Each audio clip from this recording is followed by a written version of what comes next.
وشر الأمور محدثاتها وكل محدثة بدعة وكل بدعة ضلالة وكل ضلالة في النار. أعوذ بالله من الشيطان الرجيم. بسم الله الرحمن الرحيم. يا أيها الذين آمنوا اتقوا الله حق تقاته ولا تموتن إلا وأنتم مسلمون. يا أيها الناس اتقوا ربكم الذي خلقكم من نفس واحدة وخلق منها زوجها وبث منهما رجالا كثيرا ونساء واتقوا الله الذي تساءلون به والأرحام إن الله كان عليكم رقيبا. يا أيها الذين آمنوا اتقوا الله وقولوا قولا سديدا يصلح لكم أعمالكم ويغفر لكم ذنوبكم ومن يطع الله ورسوله فقد فاز فوزا عظيما.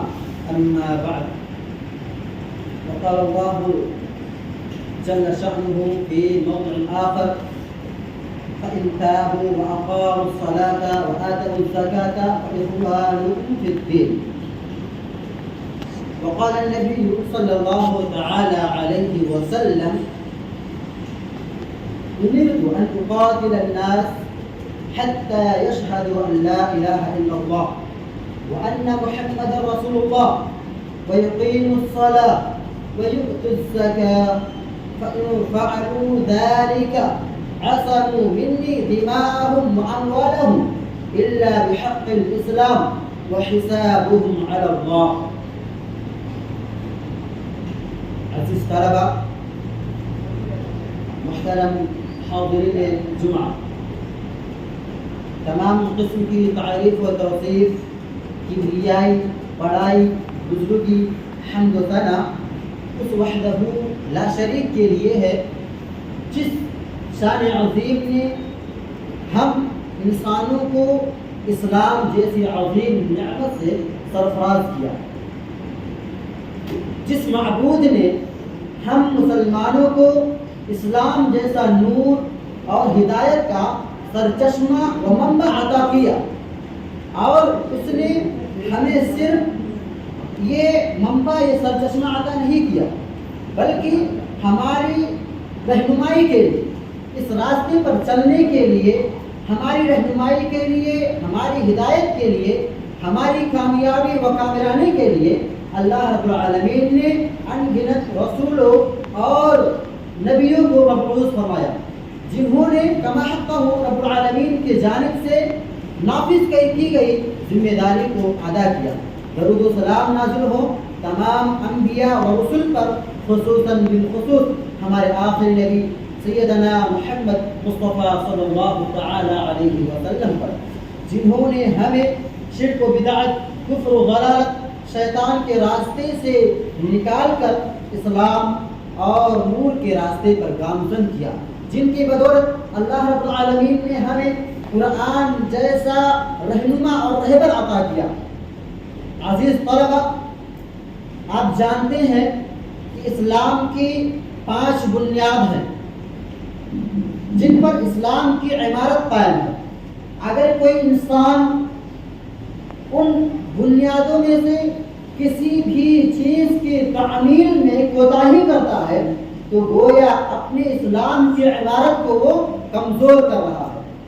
اب وہ بنیادیں کون سی ہیں؟ معروف حدیث ہے، صحیح بخاری اور صحیح مسلم کی حدیث ہے، آئیے حدیث سنتے ہیں۔ قال نبی صلی اللہ تعالی علیہ وسلم: بني الإسلام على 5: شهادة أن لا إله إلا الله وأن محمدا رسول الله وإقام الصلاة وإيتاء الزكاة والحج وصوم رمضان متفق عليه۔ رسول گرامی صلی اللہ تعالی علیہ وسلم ارشاد فرماتے ہیں: اے مسلمانوں سن لو، اے وہ لوگوں جو ایمان لائے ہو، اللہ رب العالمین کی اتباع کی، اللہ رب العالمین کی پیروی کرنے کی تم نے عہد و پیمان کیا، سن لو کہ اللہ رب العالمین نے بتایا ہے کہ اسلام کی 5 بنیاد ہیں۔ کون سی؟ بنی الاسلام علی 5: شہادت ان لا الہ الا اللہ وان محمد رسول اللہ۔ سب سے پہلے بنیاد کیا ہے؟ کلمہ توحید کا اقرار کریں اور اس کے تقاضوں پر اپنے آپ کو کاربند رکھیں، اس کے تقاضوں پر آپ عمل کریں۔ وإقام الصلاة، دوسری کیا ہے؟ کلمہ توحید کے بعد سب سے اہم بنیاد کیا ہے؟ نماز قائم کرنا۔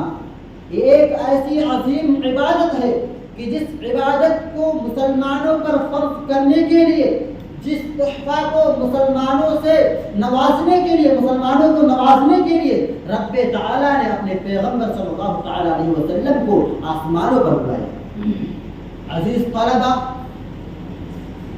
یہ ایک ایسی عظیم عبادت ہے کہ جس عبادت کی اہمیت کی وجہ سے اللہ رب العالمین نے فرمایا ان الصلاۃ تنہی عن الفحشاء والمنکر۔ اے عزیز طلبہ سن لیجئے، آج ہم اپنے آپ کو نمازوں سے غافل کر رہے ہیں، ہم نمازوں میں سستی و کاہلی برت رہے ہیں۔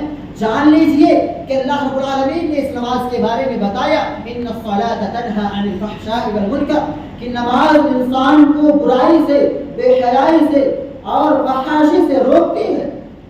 یہی بات رسول اکرم صلی اللہ تعالی علیہ وسلم نے ارشاد فرمایا، اور صحابہ کرام کو جمع کر کے آپ صلی اللہ تعالی علیہ وسلم نے فرمایا ارأیتم، بھلا بتاؤ میرے صحابہ، لو ان نہرا بباب احدکم یغتسل منہ کل یوم 5 مرات هل يبقى من درنه شيء؟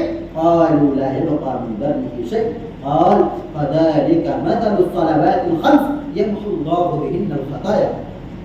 رسول گرامی صلی اللہ تعالی علیہ وسلم نے صحابہ کرام کو جمع کر کے نماز کے بارے میں بتایا کہ نماز ایک ایسی عبادت ہے کہ اس کی اہمیت کو ایک مثال کے ذریعے سے سمجھو۔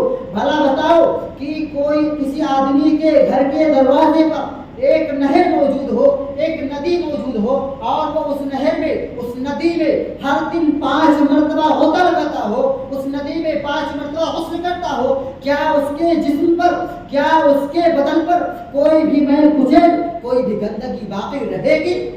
صحابہ کرام نے اس سوال کے جواب میں فرمایا لا یبقى من درنہ شیء۔ رسول گرامی صلی اللہ علیہ وسلم، بھلا اس شخص کے جسم پر کیسے میل باقی رہ سکتی ہے جو جسم میں، جو ایک دن میں 5 مرتبہ غسل کر رہا ہو؟ تو آپ صلی اللہ تعالی علیہ وسلم نے کیا فرمایا؟ آپ صلی اللہ تعالی علیہ وسلم نے فرمایا فذلک مثل الصلوات الخمس یمحو اللہ بہن الخطایا۔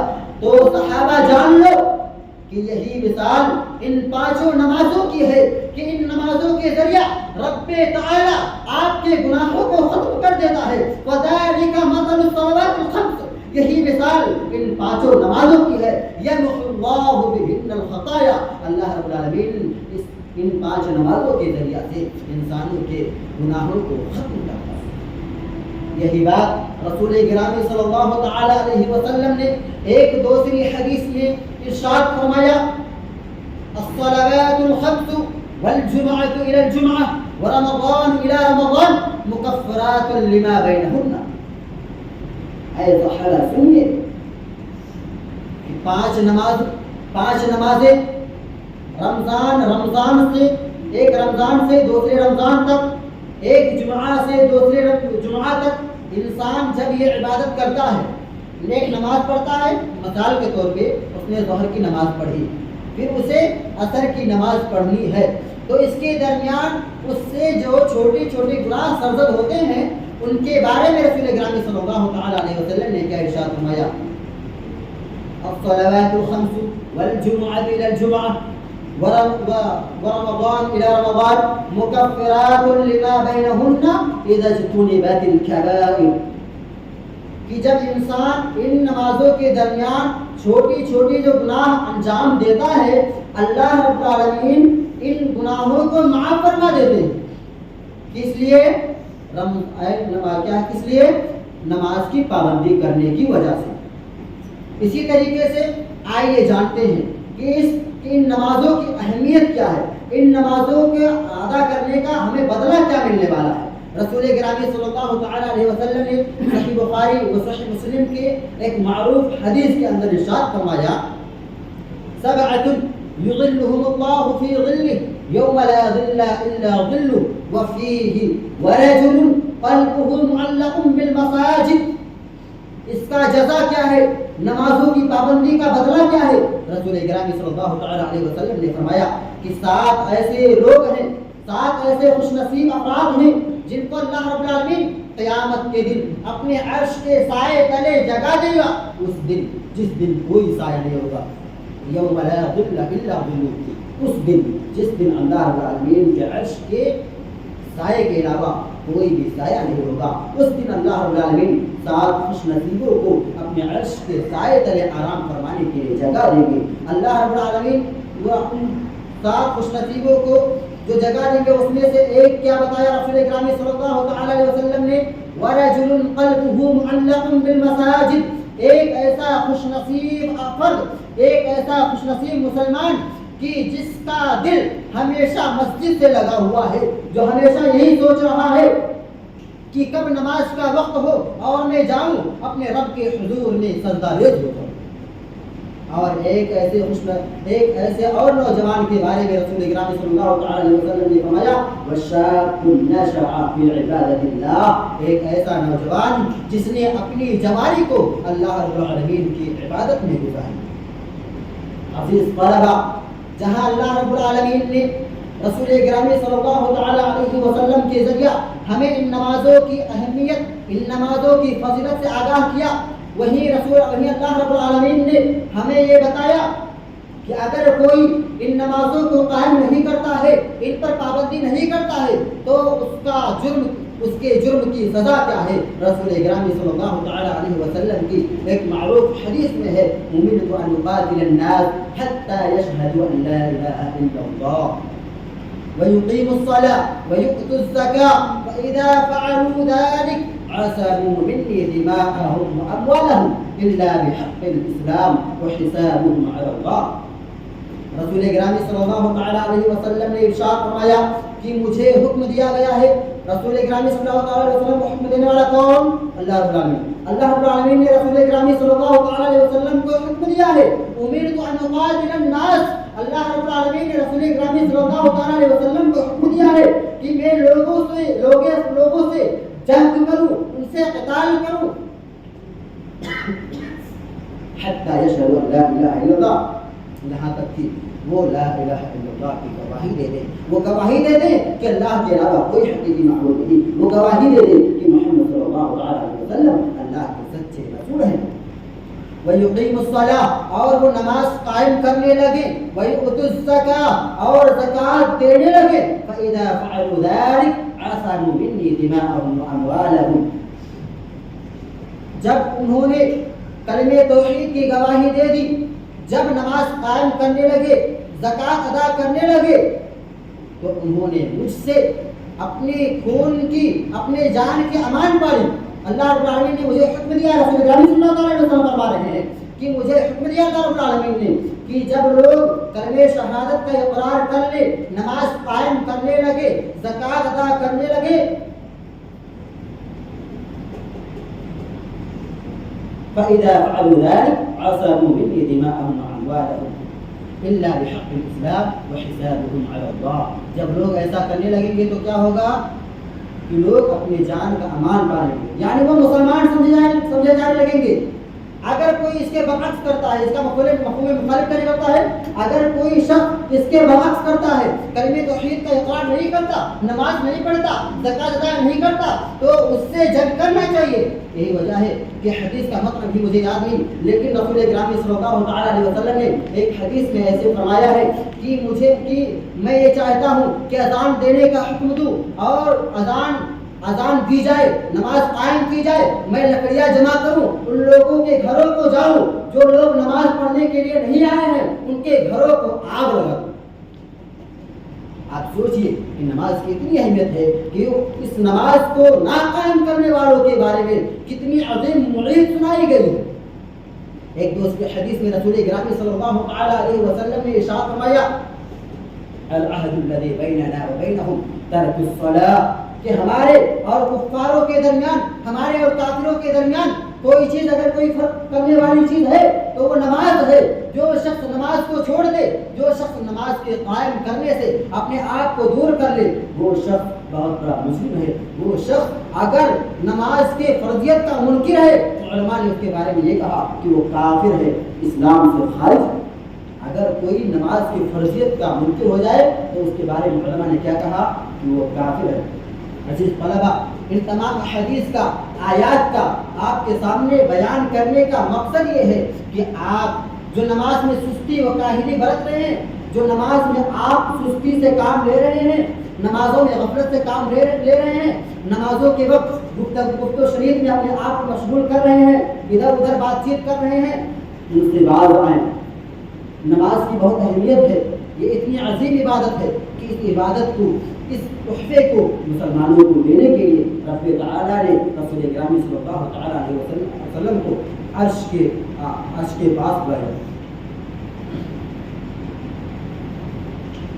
اسی طریقے سے حضرت عبداللہ بن مسعود رضی اللہ تعالیٰ عنہ حدیث کے راوی ہیں، کہتے ہیں کہ میں نے رسول گرامی صلی اللہ تعالیٰ علیہ وسلم سے سوال کیا، عن عبداللہ بن مسعود رضی اللہ تعالیٰ عنہ قال سألت النبي صلی اللہ علیہ وسلم أي العمل أحب إلى الله، کون سا عمل ایسا ہے، کون سا کام ایسا ہے کہ جس کو انجام دینا اللہ رب العالمین کے نزدیک سب سے زیادہ محبوب ہے، اللہ رب العالمین اس کام کو سب سے زیادہ پسند کرتا ہے۔ رسول کریم صلی اللہ تعالیٰ علیہ وسلم نے حضرت عبداللہ بن مسعود رضی اللہ تعالیٰ عنہ کو جواب دیا، الصلاۃ علی وقتها، نماز کو اس کے وقت پہ قائم کرنا سب سے اہم عبادت، جس کے ادا کرنے پر اللہ رب العالمین سب سے زیادہ خوش ہوتا ہے، جو عبادت اللہ رب العالمین کو سب سے زیادہ محبوب ہے، وہ کیا ہے کہ نماز کو اس کے وقت پہ قائم کیا جائے۔ ثم أي قال بر الوالدين، قلت ثم أي قال الجهاد في سبيل الله۔ حضرت عبداللہ بن مسعود رضی اللہ تعالیٰ عنہ نے اس کے بعد پوچھا کہ اس کے بعد کون سا عمل اللہ رب العالمین کو سب سے زیادہ محبوب ہے، تو اللہ رسول اکرم صلی اللہ تعالیٰ علیہ وسلم نے ارشاد فرمایا کہ والدین کی اطاعت کرنا، والدین کے ساتھ حسن سلوک کرنا۔ میں نے پوچھا، حضرت عبداللہ بن مسعود رضی اللہ تعالیٰ عنہ بیان کرتے ہیں کہ میں نے رسول اکرم صلی اللہ تعالیٰ علیہ وسلم سے پوچھا کہ اس کے بعد کون سا عمل ہے، تو آپ صلی اللہ تعالیٰ علیہ وسلم نے ارشاد فرمایا کہ اللہ کے راستے میں جہاد کرنا۔ عزیز طلبہ، آپ سوچئے اللہ رب العالمین نے آپ کو عظیم نعمتوں سے نوازا، اللہ رب العالمین نے آپ کو ہاتھ دیے، آنکھ دیے، اللہ رب العالمین نے آپ کو ذہن دیا، جس ذہن کا استعمال کر کے آپ اپنی درسیات کو پڑھ رہے ہیں، جس ذہن کا استعمال کر کے آپ تعلیم میں آگے بڑھ رہے ہیں، جس ذہن کا استعمال کر کے لوگ ترقی کر رہے ہیں، اگر ان کو یہ کہا جائے کہ آپ احسان فراموش ہیں تو آپ کیا سمجھیں گے؟ اللہ رب العالمین نے آپ کو یہ تمام نعمتوں سے نوازا، اللہ رب العالمین نے آپ کو آنکھ، کان، ناک، ہاتھ، پاؤں، دل، ذہن دیا، اللہ رب العالمین نے آپ کو ان نعمتوں سے نوازا، اور اللہ رب العالمین نے آپ سے یہ کہا کہ آپ میری عبادت کریں، نماز قائم کریں، نماز کو وقت پر پابندی کے ساتھ ادا کریں، اور آپ اس کام کو نہ کریں تو اللہ رب العالمین کی نعمتوں کی آپ ناشکری کر رہے ہیں کہ نہیں کر رہے ہیں؟ تو ہمیں چاہیے کہ ہم اللہ رب العالمین نے جن نعمتوں سے نوازا ہے، اللہ رب العالمین نے ہمیں جن نعمتوں سے سرفراز کیا ہے، ہم ان نعمتوں کی قدردانی کریں، ہم ان نعمتوں کا احترام کریں، اور اللہ رب العالمین یہ عبادت بحسن خوب انجام دے، نماز قائم کریں۔ جس چیز کے قائم کرنے کا اللہ رب العالمین نے ہمیں حکم دیا ہے، اس نماز کو ہم اہتمام کے ساتھ، پابندی کے ساتھ اپنی زندگی میں نافذ کریں۔ آخر میں اللہ رب العالمین سے دعا ہے کہ اللہ رب العالمین ہم تمام حضرات کو پابندی کے ساتھ نماز قائم کرنے کی توفیق عطا فرمائے۔ اللہ رب العالمین ہم تمام حضرات کو دین توحید، دین اسلام پر، توحید پر قائم رہنے کی توفیق عطا فرمائے۔ اللہ رب العالمین تو ہم تمام حضرات سے سرزد ہوئے گناہوں کو معاف فرما، آمین۔ وآخر دعوانا الحمد للہ رب العالمین۔ السلام علیکم۔